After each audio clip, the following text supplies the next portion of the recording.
Então, bom dia aos meus queridos amigos, meus queridos colegas do Colegiado Empresarial. Como vocês bem sabem, é uma satisfação fazer essa reunião todo sábado, e especialmente essa, que será a primeira reunião aberta do Colegiado Empresarial. A gente faz algumas reuniões em grupos menores. Quem vai assistir esse vídeo sabe disso, porque vai entrar na playlist do Colegiado Empresarial, mas essa reunião ela é especialmente importante na medida em que nós vamos discutir sobre 10 questões, as primeiras 10 questões do material que este colegiado produziu sobre recuperação judicial. Então, eu inicio cumprimentando fraternalmente cada uma de vocês que está que se dispôs a fazer essa troca, né? E vamos conversar. A ideia é uma conversa informal sobre 10 perguntas que dizem respeito ao tema recuperação judicial. E a ideia é aprofundar, tá bom? Nós temos só um teto de tempo.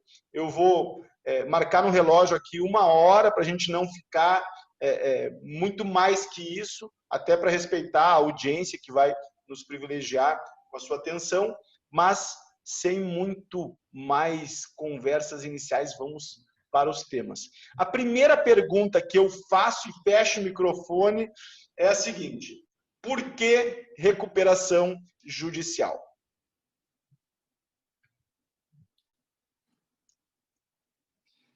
Pessoal, bom dia. Aproveitando o gancho aí do Marcelo, o Brasil já vem sofrendo resquício das últimas crises por um bom tempo.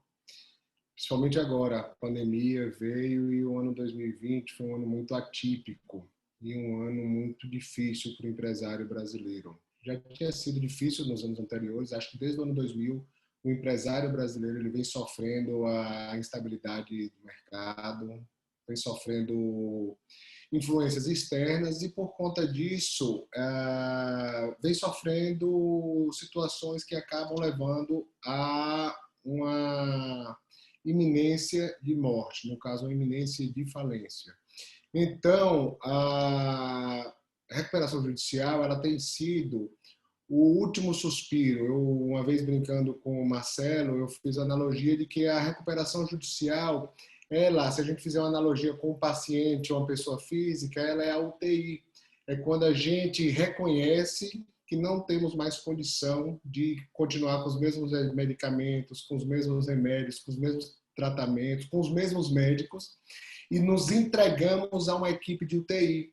E essa equipe agora ela vai participar diretamente da nossa vida, da nossa saúde, no caso da empresa, e tentar restabelecer a saúde dela, que esse é o grande objetivo da recuperação judicial. Então, eu acho que hoje é o que se tem de mais funcional, de mais eficaz a título de empresa de dificuldades.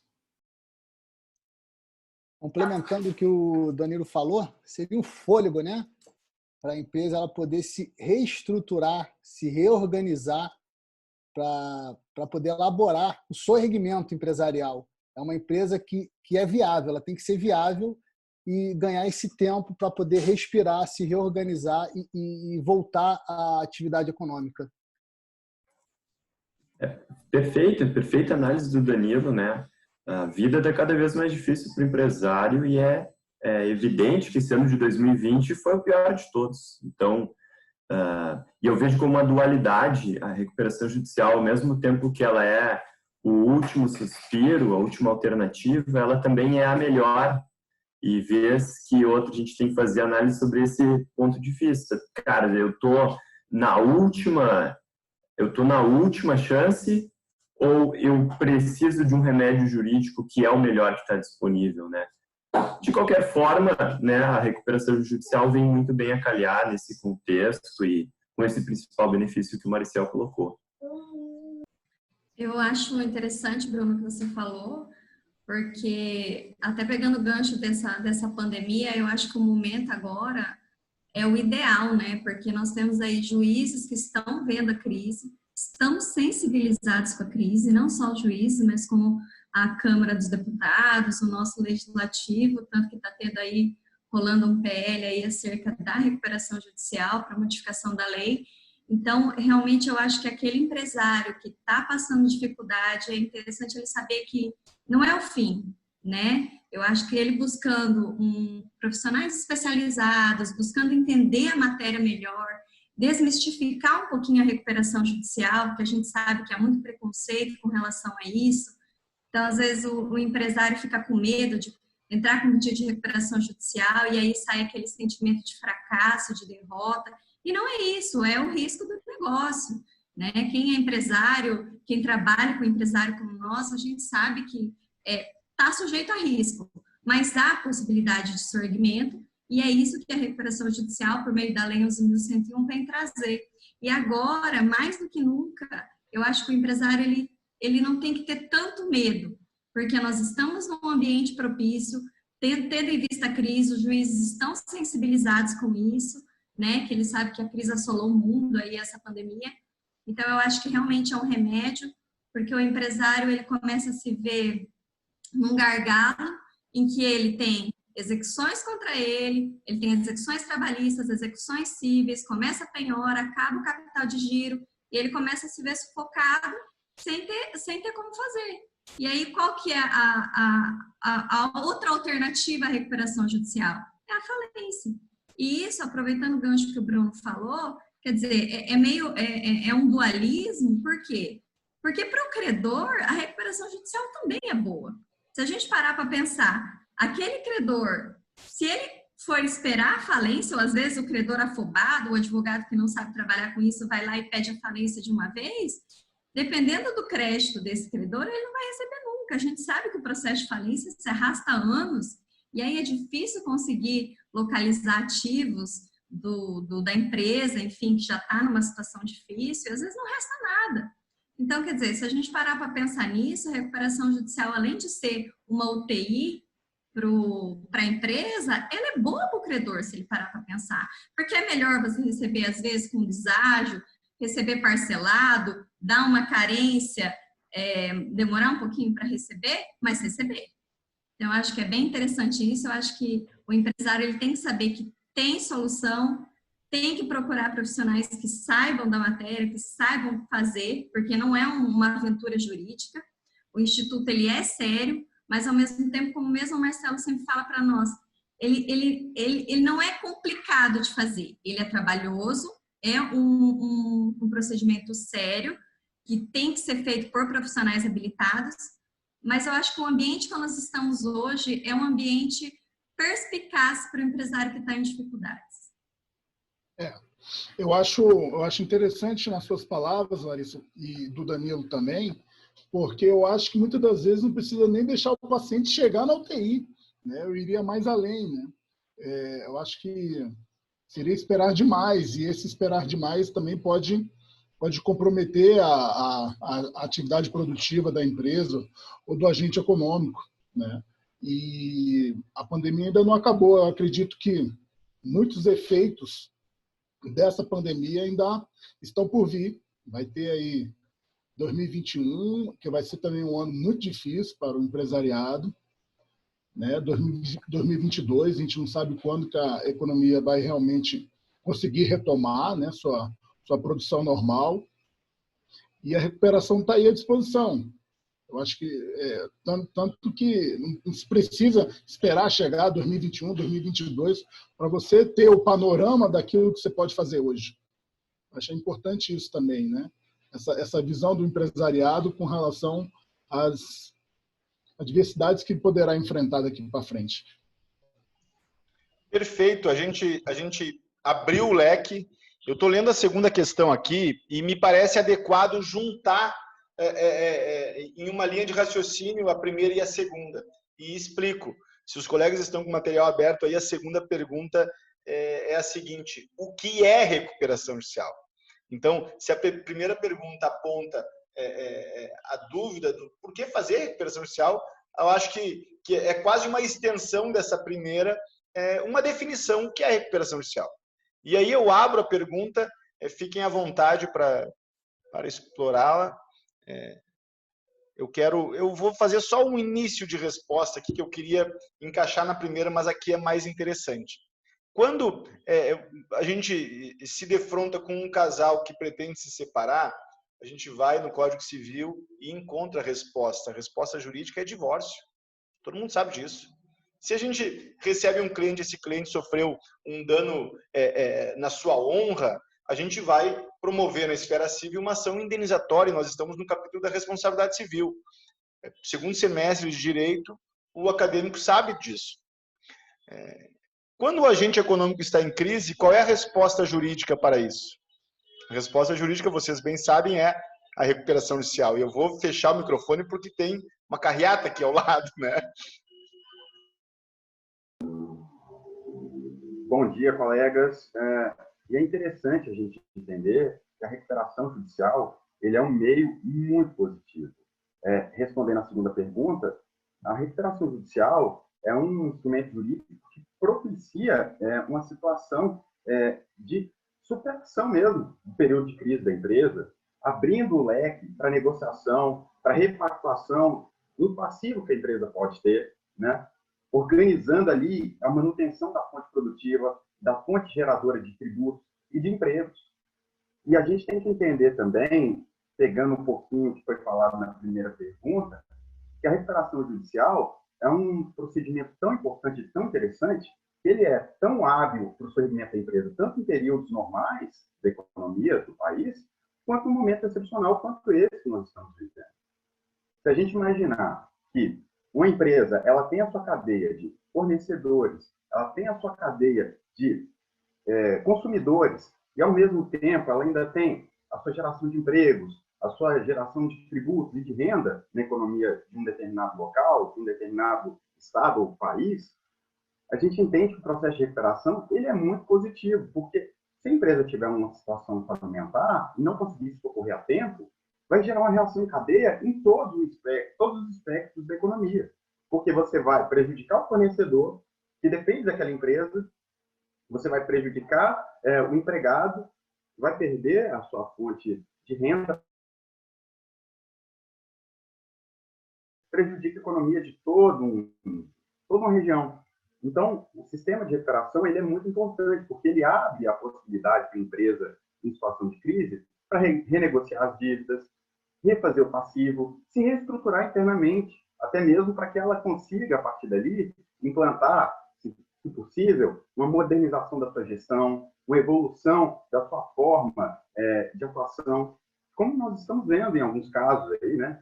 Então, eu acho que o procedimento de recuperação ele é o melhor instituto existente nesse momento, principalmente nessa situação excepcional que nós estamos vivendo.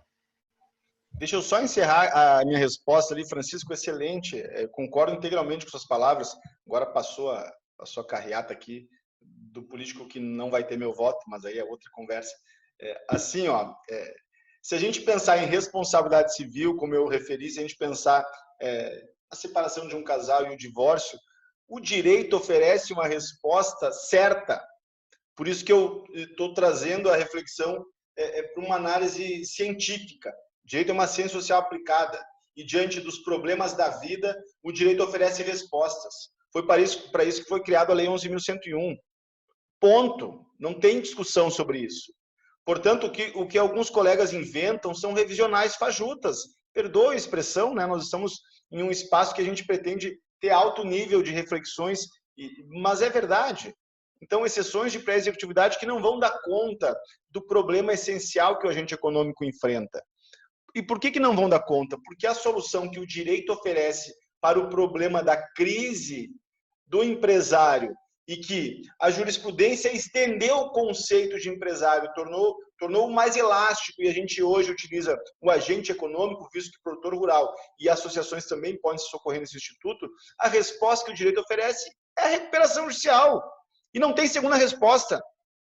Não existe um outro lugar no ordenamento jurídico brasileiro que responde satisfatoriamente à crise do agente econômico. Por isso é o remédio fundamental. Por isso, a definição de recuperação judicial passa por uma análise, passa pelo crivo da ciência.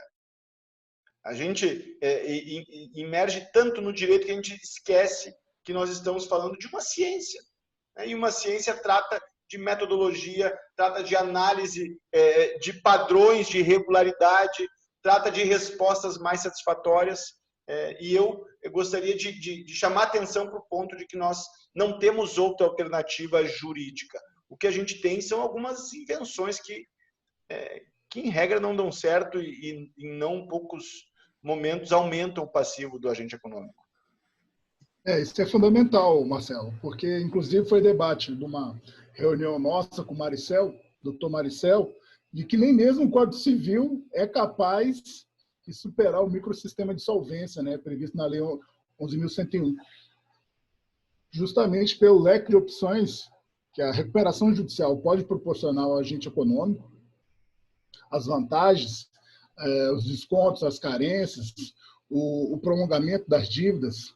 Isso para o empresário que está precisando de fôlego no último suspiro é muito importante. Marcelo, quando você me pergunta o que é a recuperação judicial, eu gosto muito de algumas expressões que a gente vê na literatura que conceitua como remédio jurídico. Eu gosto muito dessa expressão, porque não deixa de ser, é uma solução, é um remédio para aquela patologia, para aquela situação. E, assim, a gente tem visto aí alguns outros remédios jurídicos sendo utilizados, mas eu acredito que não seja só a falta de conhecimento do colega advogado, até porque um processo de recuperação judicial é uma coisa muito específica. Um advogado que se considera como generalista, ele não vai saber manipular, manusear um processo de recuperação judicial. Ele é muito delicado. Então, talvez por não saber utilizar esse remédio, essa medicação, ele vai para onde ele acha que ele sabe, onde já teve resultado outrora, que é, por exemplo, uma revisional. Então, eu acabo não culpando, mas é muito perigoso, porque um remédio errado, numa hora errada, ele pode ser fatal. Só que tem um detalhe, né, Danilo? É que a questão é o seguinte, numa ação revisional, você acaba tratando de um ponto específico, ou 2 pontos específicos, depende.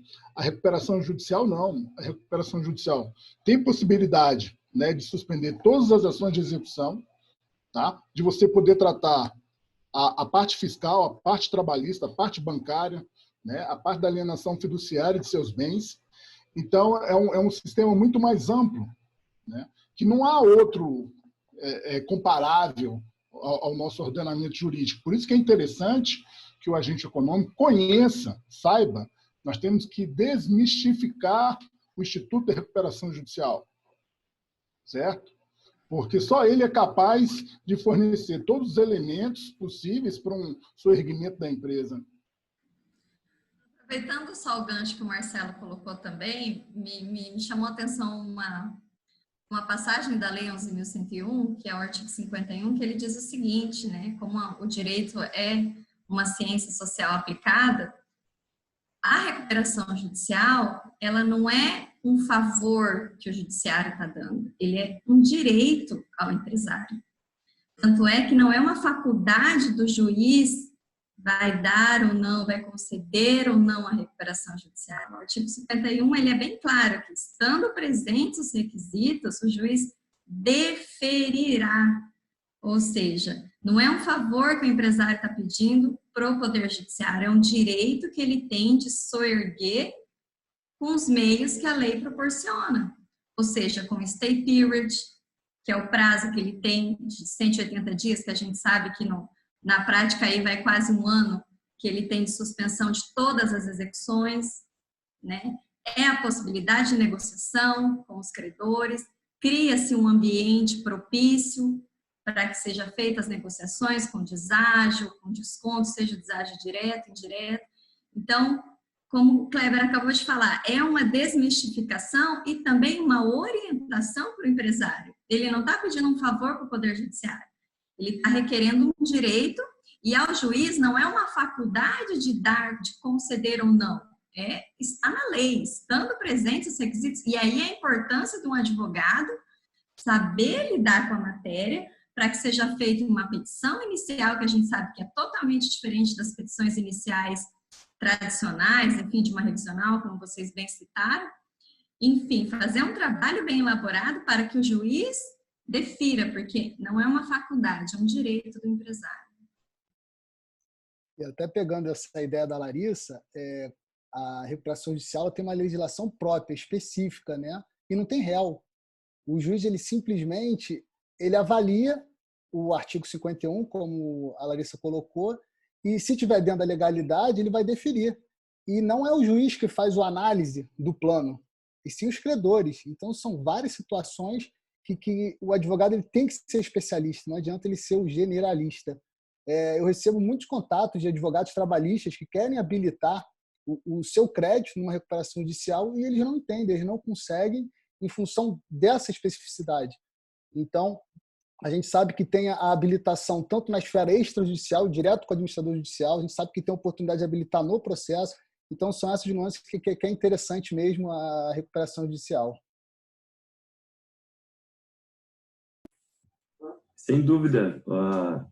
O artigo 51, ele estabelece os pré-requisitos de uma petição inicial de recuperação judicial, que é bem diferente da petição inicial do CPC, e diz que o juiz deferirá. Uma vez que foi deferido o processamento da recuperação judicial, se forma o concurso forçado de credores e a recuperação judicial é o único ambiente em que isso acontece. E esse é um ambiente propício para a renegociação das dívidas, né? Se chama todo mundo para a mesa, bom, e agora é uma obrigação negociar.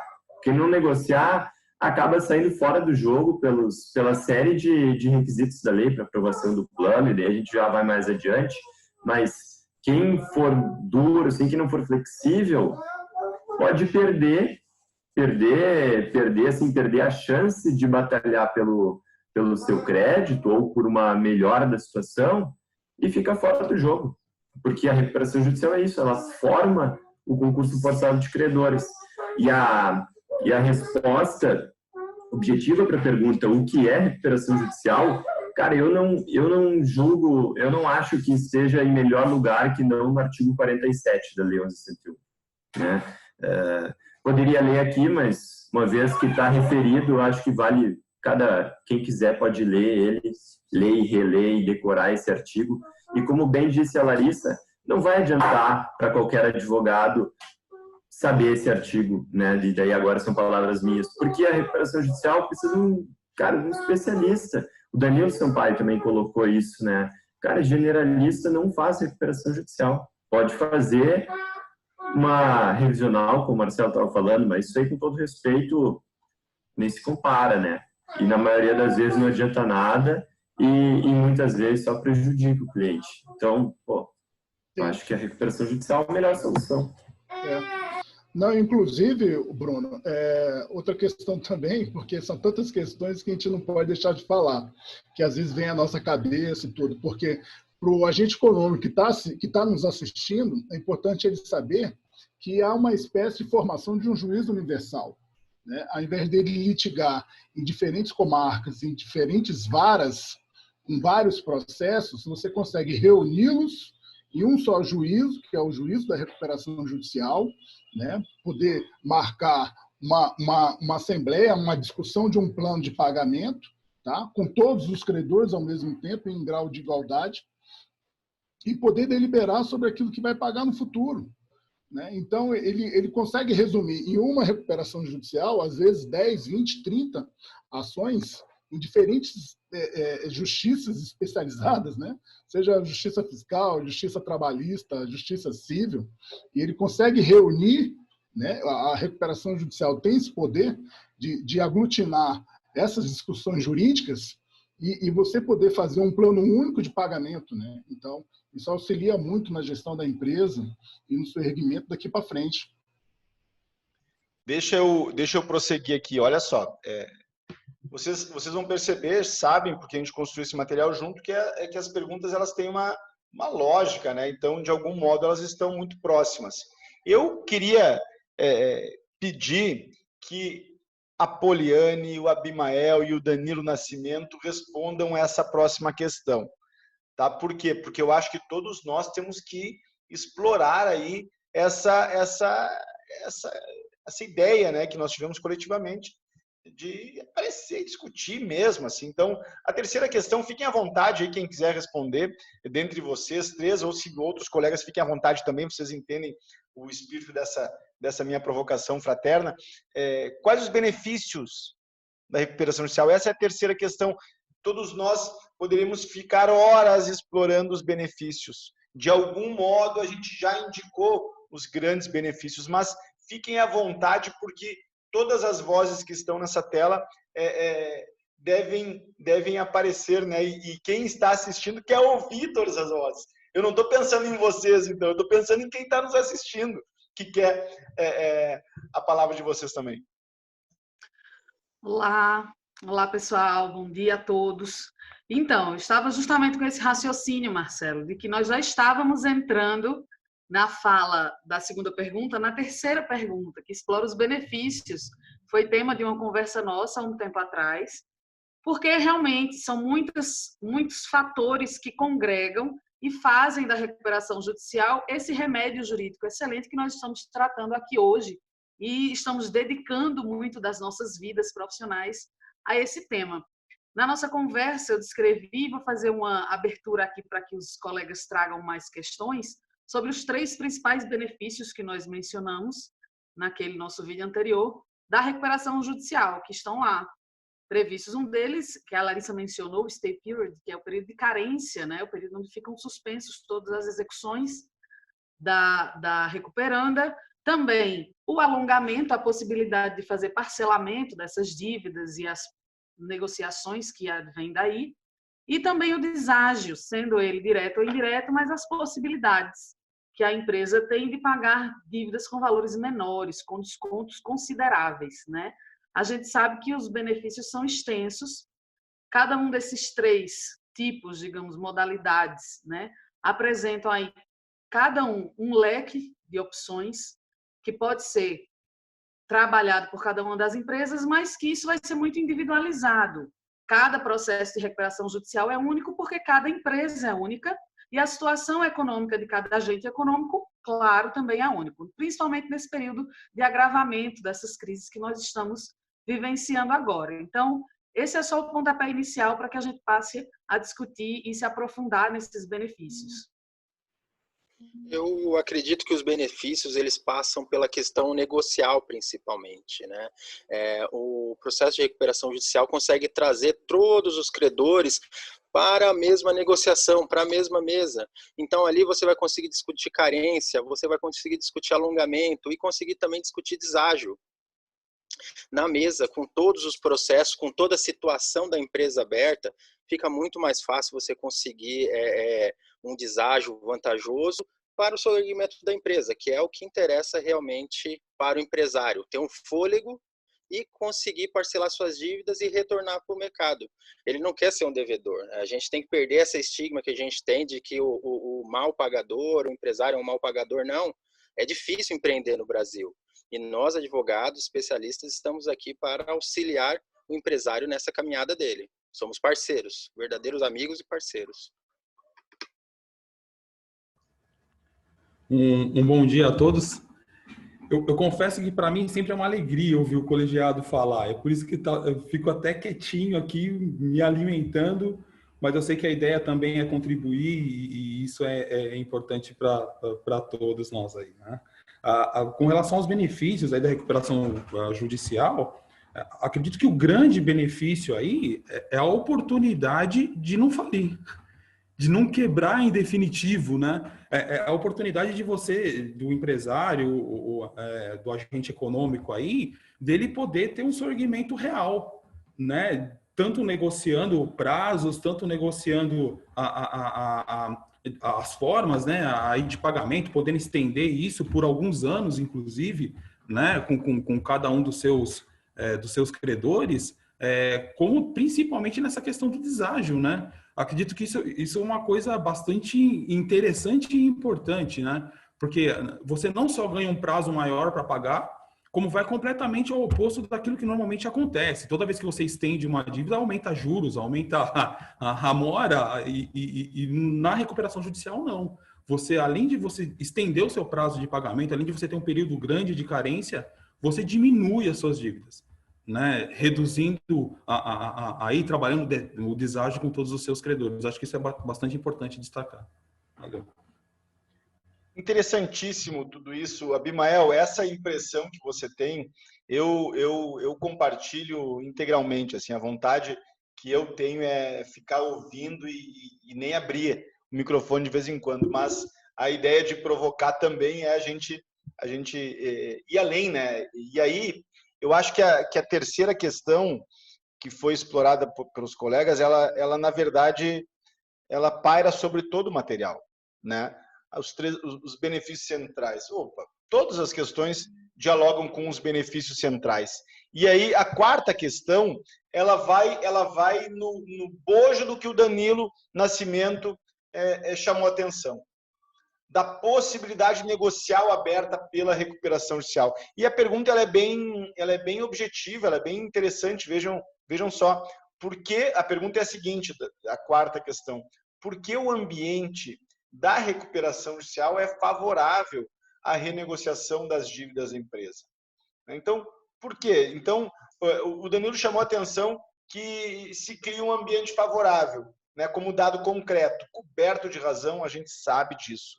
A questão que emerge dessa assertiva é: por quê?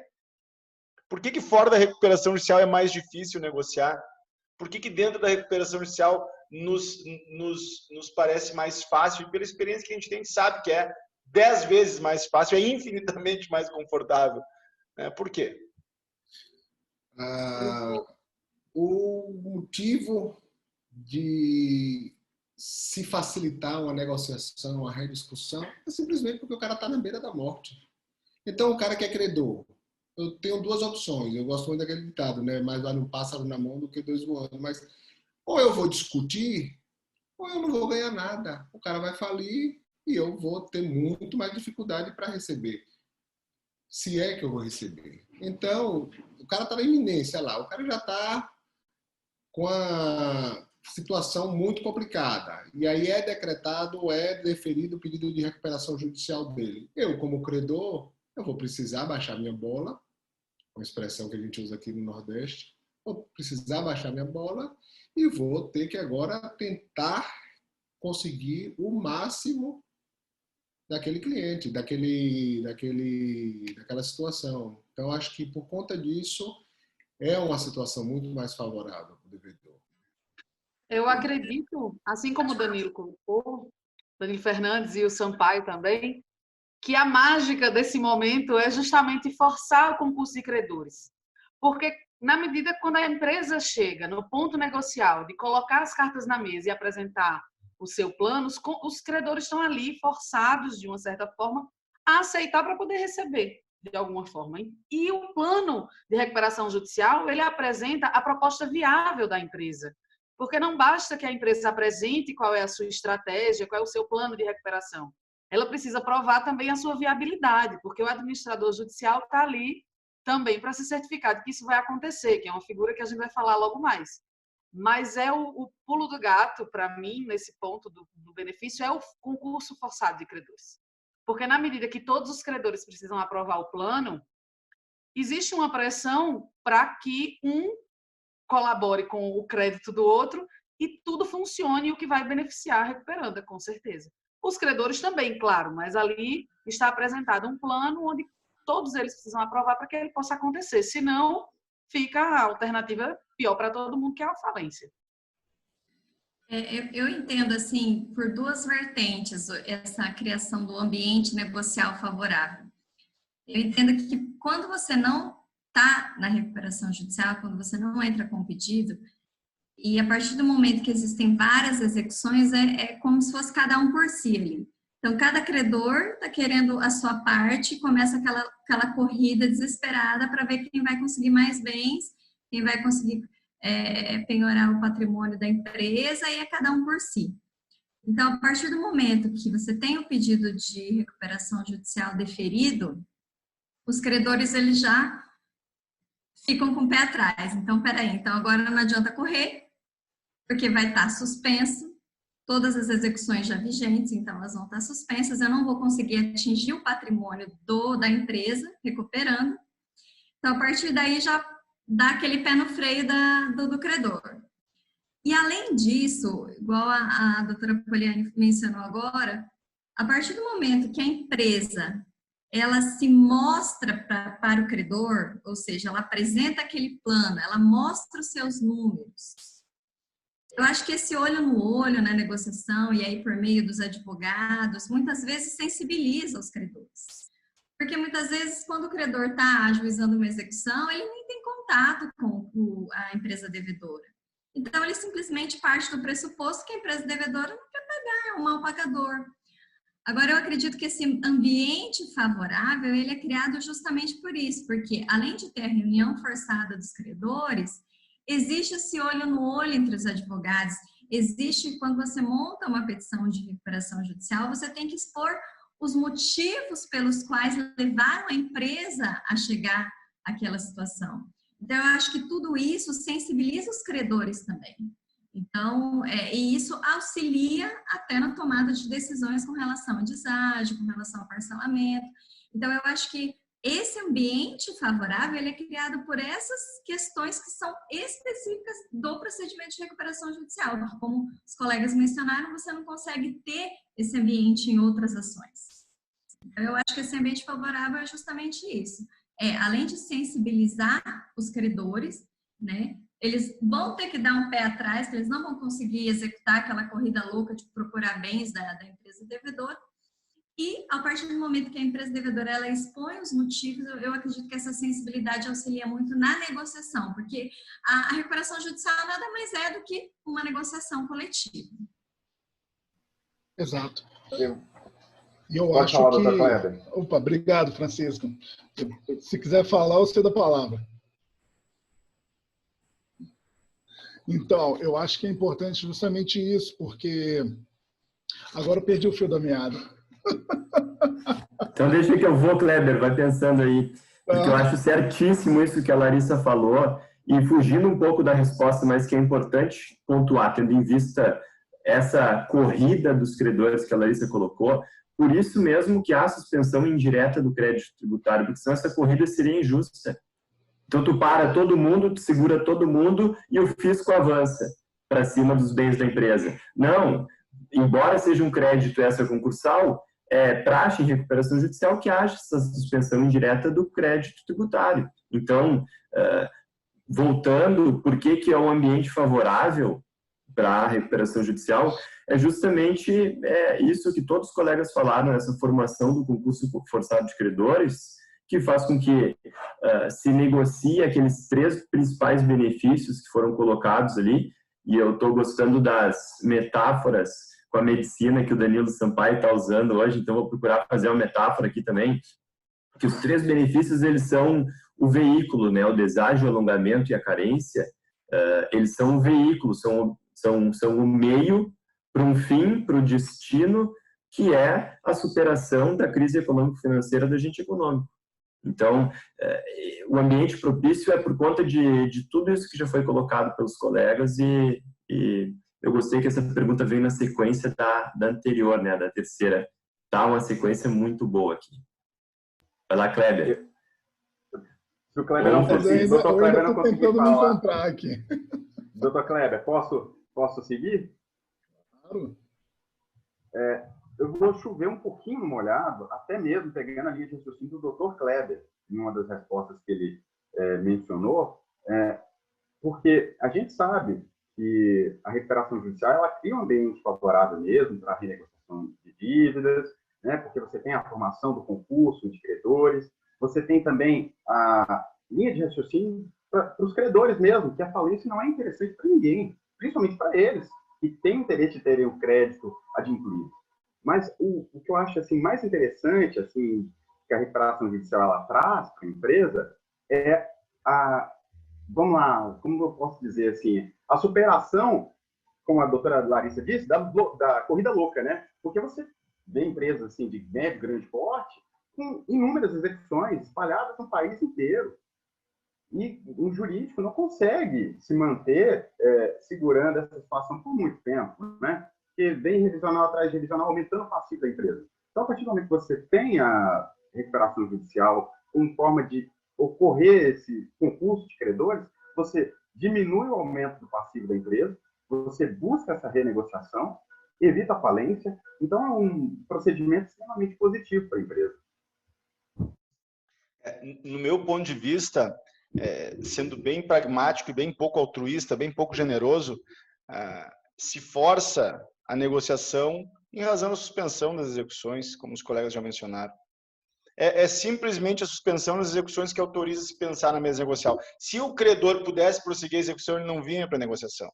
Se o credor pudesse pegar todos os bens do devedor, quebrar o devedor, acabar com os empregos, acabar com todos os outros credores, deixar zero para o fisco, ele faria isso, a gente sabe disso. Eu, como advogado de credor, faria isso. O camarada não ingressou com recuperação judicial, eu vou executando, tiro tudo dele. Se eu puder tirar a casa dele, em razão do contrato que eu tenho de execução, se ele não alegar impenalidade, vai à casa dele. Isso é lamentável, mas enfim, é outra conversa. O que importa é que o que autoriza a composição da mesa é a impossibilidade do credor prosseguir a execução individual. Simples. E o único lugar para interromper essa execução do ponto de vista de várias execuções é a recuperação judicial. Não tem como interromper várias execuções com vários embargos de execução. Vai garantir o juízo de 20 execução, de 50 execuções. Vai fazer 50 sessões de pré-executividade bem feitas e que autorizam o juízo a suspender o prosseguimento, algo dificílimo.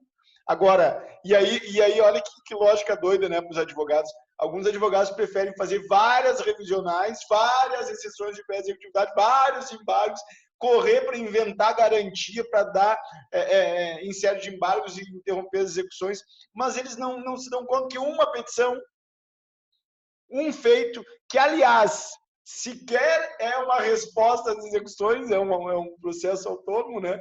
Uma petição inicial bem construída fulmina dezenas, centenas, milhares de execução. Ah, Marcelo, mas você está forçando a mão com milhares. Milhares!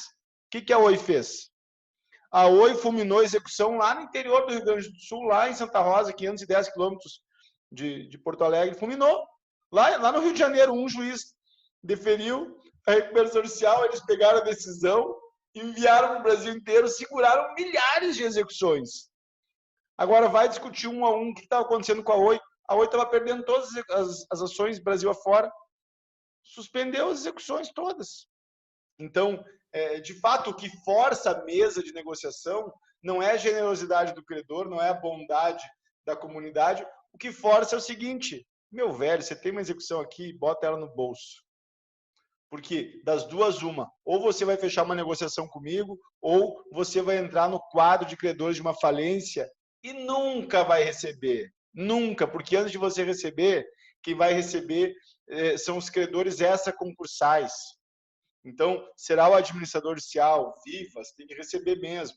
Será quem prestou serviço para massa falida, então, o leiloeiro. Será o cara que guarneceu os bens. Será os credores extraconcursais que prestaram serviços, por exemplo, na recuperação judicial. Então, o credor quirografário, você vai ficar com o pincel na mão. Então, vem negociar e aí, opa, o que aconteceu? O devedor, a empresa que estava com dificuldades, que estava no canto do ringue, vamos falar a verdade aqui, que estava apanhando. Ringue é boxe, né? Boxe o pessoal não dá mais bola, vamos no UFC então. Estava lá no UFC tomando joelhaço, no canto, pronto para bater no tatame. De uma hora para outra, dá o sinal do gongo lá, o pessoal vai para cada lado e o cara volta no mesmo patamar. E nós começamos de novo no 0-0. É isso que a recuperação judicial oferece. E aí, bom, não tem outra alternativa, né? E é por isso que a negociação se torna, opa, vamos conversar? Claro que vamos. Deságio, a gente entende que pode ter um certo deságio, sim, sem problemas. Não, carência, claro. Olha só, antes o cara queria pegar o carro do devedor. Vejam, esse é o desenho real, sem florear. Uma semana antes do deferimento da recuperação judicial, o exequente estava pronto para negociar a caminhonete do meu cliente. Está pronto. Essa caminhonete aí vale 120 mil, a gente aceita por 80, já 40 mil já tira na brincadeira ali. né? A gente aceita por 80, parcela o remanescente, uma semana antes. Deferiu a recuperação judicial, acho que 18 meses de carência não é ruim. A gente aceita. Se fica boa a condição da atualização do débito, porra! Né? Então, é isso que a recuperação judicial oferece, do ponto de vista da mesa negocial. Mas eu me empolguei aqui. Vamos para a quinta questão.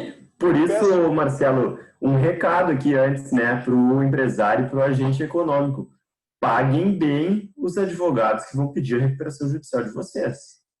Porque se vai pagar mal, quem paga mal paga 2 vezes. Quem paga mal paga caro. Né? Quem paga errado paga 2 vezes. Porque, cara, para ter esse benefício, é crível que os honorários sejam contratados num patamar de uma revisional de contrato, para fazer uma exceção de pré-executividade, ou 10, faz um pacotinho ali de 15, né? Pague 10, leve 15 exceções de pré-executividade.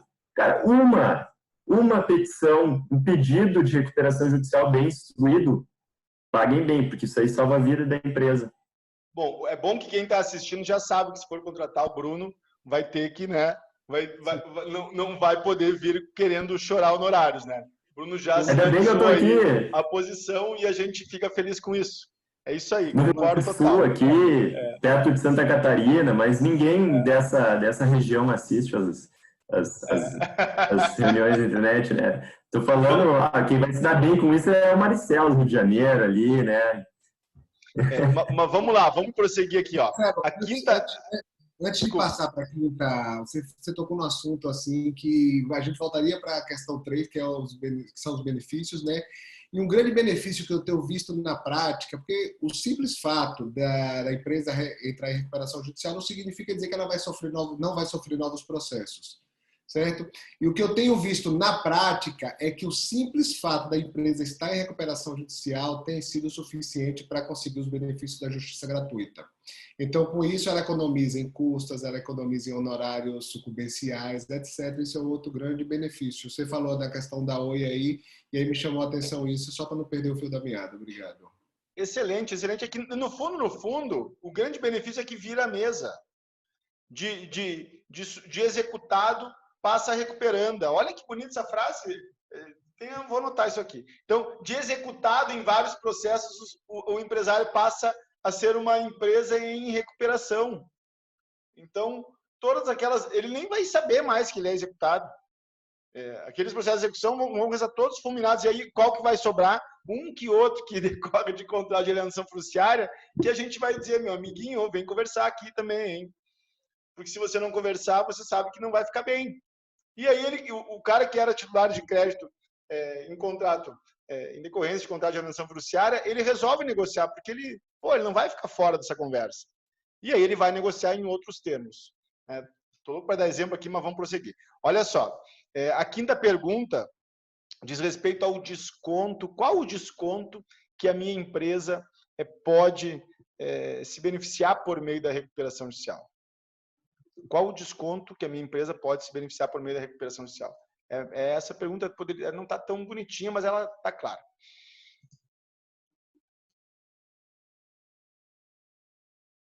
Bem, como a gente vem conversando, isso depende muito do caso específico, né? Não tem uma regra, vai depender muito do estudo de viabilidade da empresa. E o deságio ele pode variar aí de 20%, pode chegar até 85%. Quem vai dizer isso é o plano de recuperação, né? É o faturamento da empresa, é a capacidade econômica da empresa no momento. Então, não adianta a gente trabalhar com uma margem de 20%, só que a empresa não tem condições de pagar, ela precisa de mais, né? Então, acho que esse é o ponto. Vai depender muito desse plano, do estudo de viabilidade econômica da empresa, da capacidade dela gerar receita no momento para poder pagar. Mas varia entre 20% a 80%. E eu gosto de atrelar o percentual de deságio à possibilidade de haver uma falência.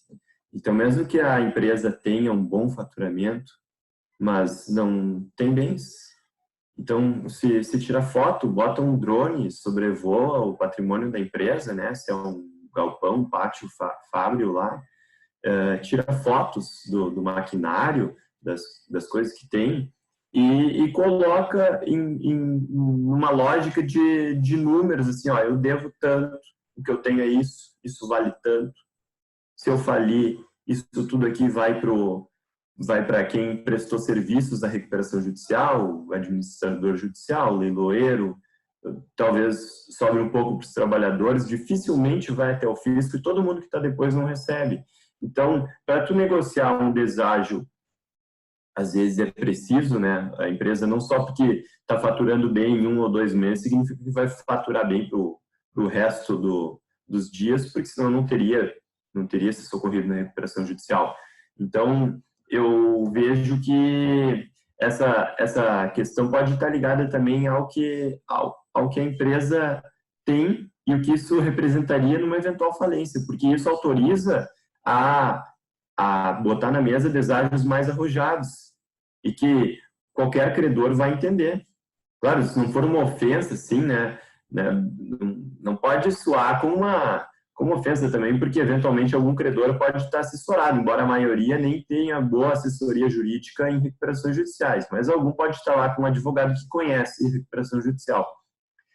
Cara, eu acho que um deságio é lógico um deságio alto para uma empresa que não tem patrimônio para que aquela falência, uma eventual falência, pague a massa falida na ordem ali, tem muita gente que não vai ver nada.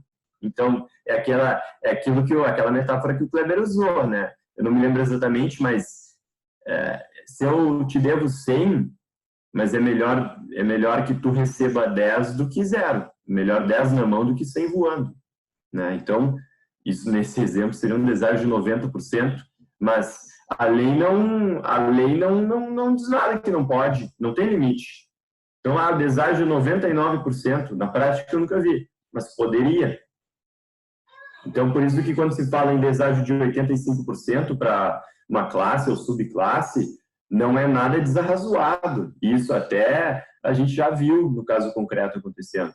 Então, eu acho que é o jogo, né? É o jogo que está colocado, a lei não estabelece percentual mínimo nem máximo. Às vezes a empresa prefere não colocar um deságio direto, coloca deságio direto 0%, mas coloca uma combinação de deságio indireto com um alongamento que, se colocasse em termos de deságio direto, que às vezes pode não soar bem para algum credor, seria equivalente a 50%, 40%, 60%, aí só vendo caso a caso. E isso a gente viu exemplos, né, Marcelo? A gente viu isso acontecendo na prática. O plano de recuperação judicial ele foi inicialmente rechaçado por uma classe de credores porque previa um deságio direto de 20% ou 30%, não me recordo agora, e essa classe não admitiu. Não, mas é uma ofensa esse deságio direto. Tá bem, suspendeu a Assembleia 30 dias, 45 dias depois, 60 dias, não lembro também, faz uns bons anos isso, retornou a empresa com uma nova proposta de pagamento integral, só que o alongamento foi muito mais elástico, o deságio indireto, o índice de correção, taxa de juros, foi muito mais favorável à empresa. Então, aquilo que os credores não aceitaram, ele piorou a situação para os credores, melhorou para a empresa, mas com uma vestimenta que não mostrava isso. Então, como os credores, nesse caso, também não tinham um advogado especialista em recuperação judicial assessorando eles, aceitaram numa boa, né? E eu acho que os advogados da empresa foram comemorar depois da Assembleia, né? Porque conseguiram, tinham que melhorar a situação dos credores. Eles pioraram e os credores aceitaram, né? Então, o deságio não tem mínimo nem máximo legal, certo? A negociação que vai dizer isso. E a negociação depende do poder de negociação de cada advogado, das ferramentas que aquela empresa vai oferecer também para o advogado jogar, né? Não, interessante isso, Bruno, porque a questão do deságio direto, que seria o desconto do valor, né, do valor da obrigação primitiva, está diretamente relacionada à questão da falência. Porque muitas das vezes aquele credor que está colocado lá na terceira classe, na falência, ele tem uma possibilidade de recebimento de seu crédito muito, muito reduzida, né? E isso força com que, na discussão do plano de recuperação judicial, esse deságio seja aceito pelos credores, né? Então, aí vem um ponto de reflexão dentro da recuperação judicial que poucas pessoas falam, só realmente os operadores que estão no ramo têm essa consciência, né? De ter o discernimento de chegar e falar, na falência será muito pior, ou quase impossível você receber alguma coisa, né? E aqui, na discussão do plano, mesmo com deságio direto, né, agressivo ou não, de 20% ou 80%, você vai ter uma expectativa de direito aqui de receber um valor para satisfazer o seu crédito. Interessante isso. Eu acredito que essa questão do deságio, ela passa muito por quem assessora o empresário. Vai depender da especialidade do advogado em fazer aquela negociação. Por isso é importante ter um advogado especialista nessa área. Conhecimento não tem valor, não tem preço, na verdade ele tem valor, como parafraseando o Bruno. Então, se o advogado é especialista, está voltado para aquela sua causa, para a sua empresa, então o deságio, seja direto ou indireto, ele vai ser muito maior e muito mais benéfico para a empresa, claro. Eu segurei um tempo aqui, Larissa, queria falar e vai lá. Na verdade, é mais ou menos o que o Danilo falou. Eu acho que é interessante saber quem vai negociar, né? O que o Bruno tinha mencionado dessa técnica que ele usou, que é uma técnica, que é o BATNA, que a gente chama em negociação, que é a alternativa melhor ao não acordo.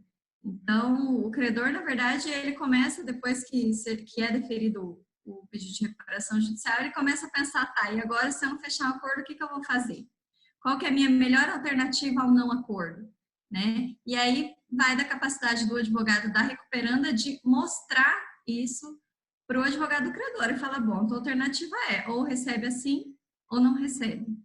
Então, eu acho que essa técnica de negociação tem que ser utilizada e realmente tem que procurar os advogados especialistas nisso. Era só essa questão que eu ia falar. Microfone, Marcelo. Microfone. Eu ia chamar a atenção que o deságio, que o desconto, ele vai depender da vida da empresa, da economia que a empresa gira e da potência que ela representa. Conforme a potência, é possível fazer um deságio agressivo. É isso. Conforme o que está na mesa, não vale a pena incluir deságio. Eu acho que quem está nos assistindo tem que entender que não é mágica, né? Isso depende das variáveis objetivas de cada negócio. E aí eu vou prosseguir para a questão seguinte, sugerindo que seja a última de hoje. Se eu não estou enganado, é a questão número 6, e ela dialoga exatamente com essa que a gente já enfrentou. Pelo tempo, a gente está fechando 1 hora agora. Então, vamos encerrar discutindo, explicando o que é o deságio direto e o que é o deságio indireto. O Bruno já trilhou uma resposta aí, mas eu acho que a gente pode tornar essa questão ainda mais clara, né, tendo em vista o material e tendo em vista aí que quem está nos assistindo porque quer entender melhor o processo de recuperação judicial. Já entendeu os benefícios do ponto de vista do tempo, do ponto de vista do alongamento, e agora a gente está abordando principalmente o deságio. Então, o que separa, o que distingue o deságio direto do deságio indireto? Eu lembro que tem um trecho de um vídeo mais do início do ano que tu fez, Marcelo, falando sobre os benefícios da recuperação judicial, talvez, e que a gente conseguiu cortar 1 minuto e 50, mais ou menos, 1 minuto e 40, 1 minuto e 50, em que tu vai no ponto, assim, deságio direto, pá, é isso, deságio indireto, é isso, a diferença entre eles estava naquele meio do caminho ali, né, no ponto e vírgula da frase. Então, é uma questão bem boa de discutir aí. Vamos ver os colegas. Esse vídeo do Marcelo aí todo mundo tem que ver. Tá no YouTube, tá no Instagram, todo mundo tem que ver. Tá em áudio no Telegram também, provavelmente, né? Repetido várias vezes, porque volta e meia, como isso é um tema muito pertinente da recuperação judicial, a gente volta, né, nele. Mas eu quero ver os colegas também. A questão do deságio, do desconto indireto, ela é interessante, não pode ser menosprezada, porque a partir da elaboração do plano de recuperação judicial, essas dívidas serão novadas. Então, haverão novas dívidas, será feita uma repactuação do valor das dívidas, e essas dívidas, possivelmente, muito fatalmente, serão alongadas, parceladas ao longo do tempo.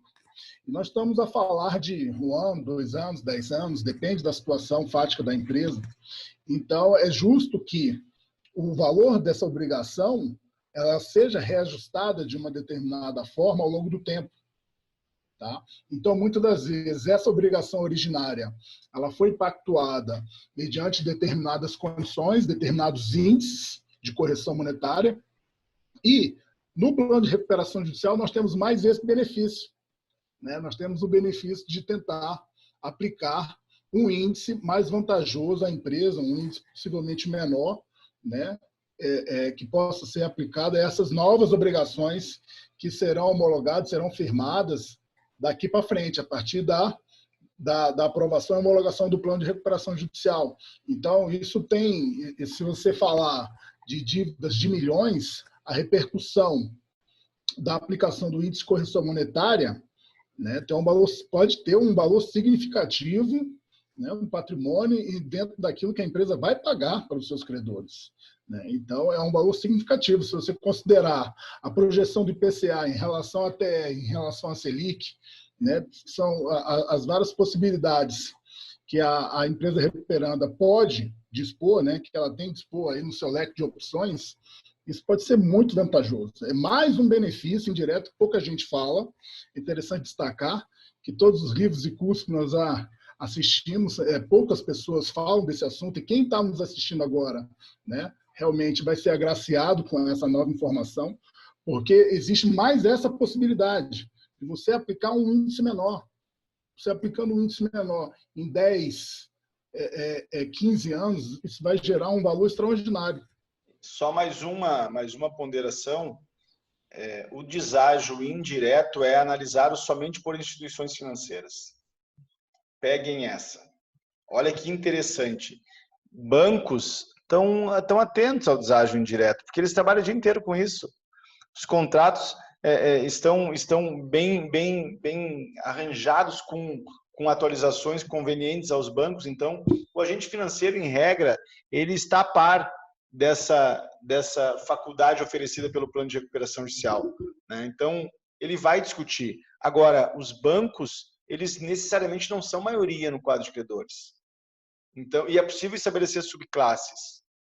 E estabelecendo subclasses no plano de recuperação judicial, o que eu quero dizer com isso? Imagine em classe 3 credores quirografários. É possível distinguir credor, apoiador financeiro, credor, fornecedor, credor, MEPP. Aliás, MEPP é outra classe, a classe 4. Então, nessas subdivisões se estabelecem, de acordo com a potência negocial, com as condições negociais, na verdade, um deságio indireto mais ou menos agressivo, porque, em regra, tirando o agente financeiro, os outros credores não estão a par desse deságio indireto. Então, é possível fazer nessa subdivisão no plano de recuperação judicial deságios indiretos verdadeiramente brutais. E isso é o que distingue o profissional do amador na área de recuperação judicial, porque o advogado, que é o defensor do agente econômico, ele sabe disso, ele vai discutir isso, mas o advogado, aquele que de manhã faz uma audiência trabalhista, tardinha tem 7 audiências no JEC, e no meio da tarde vai conversar com o juiz para liberar um alvará, e eu respeito demais esse colega, quero bem ele pra cacete, é meu amigo, tá comigo no Telegram lá, tudo de bom para ele, mas esse cara não sabe ler essa cláusula no PRJ. E por causa da ausência dessa leitura, ele vai causar um prejuízo. E qual é o cliente dele? O cliente dele não é o cara pequeno. O cliente dele, por exemplo, é um posto de combustível, que tem crédito de 300, 400, 500, 600 mil reais. O cliente dele não é um cliente pequenininho, que tem 10 mil ou 20 para receber. É o cliente, por exemplo, produtor rural. É o cliente cerealista, que tem milhões para receber. Pergunta como é que eu sei disso. Eu dou até amanhã um exemplo para vocês sobre isso. Então, esse cara, ele não sabe que existe. Vocês percebem isso? Não é que o deságio indireto eu não concordo, é que eu nem sei que existe uma mudança aqui que vai implicar em uma redução substantiva do meu crédito, né? E aí o que ele faz? Ele vota a favor, porque ele vai olhar apenas o deságio direto. E na medida em que ele olha o deságio direto, ele fecha o olho para esse ponto cego, que na verdade na cabeça dele não existe, né? E muitas das vezes, Marcelo, esse deságio indireto, ele pode repercutir 2 ou 3 vezes o valor da dívida original ao longo do tempo. Então é brutal mesmo. Se pegar um contrato com agente financeiro, bota em IGPM mais 1% ao mês, isso é o juro legal. Não estou falando do juro do Banco do Brasil ou juro do Bradesco. Juro legal, IGPM mais 1% em alguns estados. Vai depender do estado. Mas o banco querido, ele faz o quê? Ele faz atualização monetária mais 1,7%, 1,8%. Isso é presente, mês. Isso é presente que o banco faz. Quando é menos de 2%, o banco trata o agente econômico como, olha, eu vou te fazer um presente, menos de 2%. Mês. Então, no mínimo, se botar acumulado, passa de 30%, mas se botar juros simples, 24%. Tá, e aí a gente oferece depois TR, mais 2%. Vê a diferença em 5 anos? É evidente a diferença, né? E é isso que a recuperação propicia. Exato. Gente, vamos fazer algumas considerações finais aqui, então, rapidamente, olhando o tempo. Vai lá. Fechei o microfone, ninguém falou nada. E agora... Eu acho que ficou muito bem respondido, né? Eu gostei demais de ouvir os colegas. Às vezes, eu preferia até retirar a minha fala e só ouvir, né? Como bem disse o Abimael lá no início, cara. Isso aqui é muito conhecimento que a gente adquire fazendo essas reuniões aqui do colegiado. E... está cada vez melhor, né? Porque esse projeto, quando foi iniciado ali por mim, pelo Marcelo, em março, abril, era um projeto que era uma idealização nossa. E a gente não sabia que antes de um ano a gente ia contar com tantos colegas tão qualificados e tão estudiosos que já conheciam a recuperação judicial em maior ou em menor grau, mas que chegaram ao ponto de, em dia 7 de novembro, fazer uma reunião tão qualificada como essa, respondendo questões que são chaves do processo de recuperação judicial. E, cara, fora isso, assim, eu posso ficar rasgando elogio aqui, é sincero mesmo, porque eu não faço cerimônia, se eu não gosto, eu digo. Cara, eu respeito também entre os colegas aqui, cada um teve a sua vez de falar, não teve conversa atravessada, todo mundo soube ouvir, porque todo mundo que falou alguma coisa muito pertinente. Então, eu acho que o que foi colocado aqui hoje para o agente econômico que assista essa reunião até o final, né, esse vídeo até o final, e está agradável de assistir, está agradável justamente por isso, pela pertinência das colocações e pelo respeito, pela linearidade do negócio que foi feito aqui. Eu acho que tem assim um suporte na mão que talvez talvez não, é óbvio que nenhuma consulta jurídica vai ter, né? E vai estar de graça na internet isso aqui. E a gente segue, né? Tem talvez mais umas 3 reuniões dessas para responder as próximas perguntas que são tão interessantes quanto ou mais, né? Esse foi só o início. E no início também, nosso objetivo era responder 10 perguntas, né? E a gente só conseguiu responder 6 hoje. Tanto assunto que tem, acho que cada um contribuiu da melhor maneira possível. E isso me chama muita atenção mesmo. Mas, fora isso, é um prazer estar aqui, compartilhando ideia. Como o Bruno falou, estar ouvindo os colegas também, cada um com a sua experiência, cada um com a sua prática do campo de batalha. Eu acho fantástico. E, como o Bruno falou, a gente não vai parar por aqui, né? Acho que mais 3, 4 reuniões a gente consegue trabalhar todas as perguntas. E é isso. Desejar aí um bom sábado para todo mundo. Bom dia. E eu acho interessante que, como aqui a gente tem advogados qualificados de praticamente o Brasil todo, representando as regiões, eu acho que dá uma visão da jurisprudência, das decisões de cada tribunal, de cada juiz da comarca, muito interessante. É muito rico essa troca de informações e é por isso que a gente tem o desejo de continuar, porque cada um aqui leva a sua experiência com os seus clientes e troca informações e eventuais dúvidas, como é que um juiz está vestindo, como uma comarca, como é que o STJ decide outra.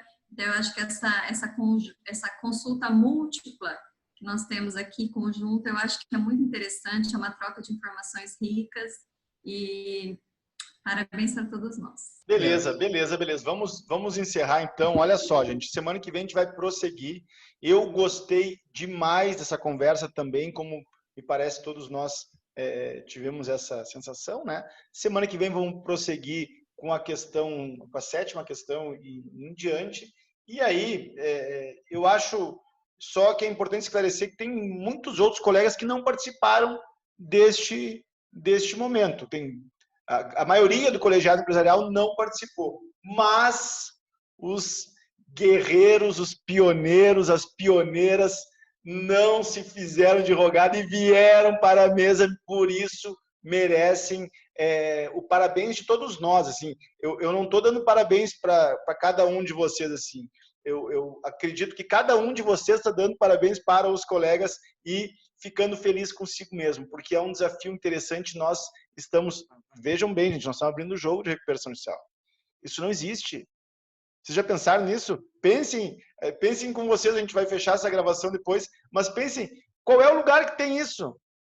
Se alguém está nos assistindo até agora, duvido, é 1h15 aqui, já foram embora, mas se alguém estiver assistindo, desafio alguém que assistiu até agora indicar um outro lugar em que a gente aborda com franqueza, por vezes até meio exagerada, mas enfim, com franqueza, tudo que a gente pensa em uma área particular e muito interessante, né? Muito que todos nós gostamos do direito. Então, acho que vamos seguir nesse passo. Espero que todos os que estão aqui estejam na próxima semana também.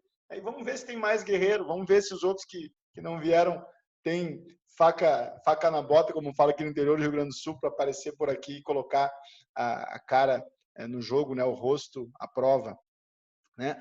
Eu vi que o Abimael abriu o microfone para fazer uma menção no final. Fale, meu velho. O Kleber tinha aberto o microfone também, não sei se ele tem interesse em falar, mas vamos encerrar depois dessas exposições. Maravilha. Na verdade, a minha palavra é de gratidão, né? Por esse sábado de manhã a gente poder estar aqui adquirindo conhecimento, repartindo conhecimento, isso é sensacional, né? E uma coisa que eu preciso melhorar, né? Começar a usar mais metáforas. O pessoal aqui arrebenta com isso, né? É metáfora de hospital, e outras aí que surgiram, foi sensacional. A mágica, exatamente, transporte, né? Saiu um carro, corrida, coisa, meu, sensacional. Muito, muito bom estar com vocês, um bom sábado a todos, um bom final de semana. Abração. Não, o que eu gostaria só de falar aqui por último é que é o seguinte, é igual o roteiro de filme, o material foi muito bem feito, né? As perguntas e as respostas fluíram naturalmente, só tenho a elogiar. Eu acho que a produção do material do colegiado empresarial superou as expectativas. Eu acho que vai superar ainda mais no decorrer das respostas das demais perguntas que virão. E como primeiro dia aí desse novo projeto, eu só tenho a elogiar a atuação de todos os colegas aqui também e da formação desse material, porque eu assisto muita coisa e já vi operadores do direito falando de recuperação judicial, e eu falo de advogados, de procuradores, juízes, e não vi realmente ninguém abrindo o jogo, não vi ninguém falando de deságio direto, muito menos indireto. Né? E isso eu acho que é o coração do plano de recuperação judicial, é o sorgimento da empresa, aí que está, são nesses detalhes que vão repercutir lá na frente no caixa da empresa. E acho que isso que é importante, né? As filigramas do direito aqui dentro do colegiado empresarial. Eu vou aproveitar, né, também para utilizar, desculpa novamente, doutor Kleber, né, para utilizar as mesmas palavras do doutor Abimael, a gratidão ao Marcelo, ao Bruno, a todos os colegas, porque esse momento em que nós estamos reunidos no colegiado, não só nas gravações, mas no dia a dia mesmo, que a gente tem no grupo do Telegram, nas nossas reuniões de todo sábado, a gente tem uma troca de experiência muito grande, a gente aprende muito mais, a gente cresce muito mais e consegue valorizar ainda mais esse tipo tão positivo para a retomada da economia e para o crescimento e surgimento das empresas, como é a recuperação judicial. Então, essa é a minha mensagem, a gratidão. Grande abraço, gente. Beleza, a gente estou... Fala lá, Danilo. Vai lá, querido. Vai lá. Eu só queria concluir, né, para você que conseguiu chegar até o fim desse vídeo, eu te peço que você não se sinta convencido, porque ainda vão ter novos vídeos, eu acho que vale a pena você continuar assistindo e aí sim ter uma conclusão mais efetiva, porque conteúdo com certeza você vai encontrar aqui. Um grande abraço a todos. Nós ficamos 1h20 e chegamos na sexta questão, então a gente poderia ficar até de noite gravando, mas vamos encerrar aqui. Eu estou desligando o vídeo. Um abraço para quem nos assistiu e fechei aqui agora.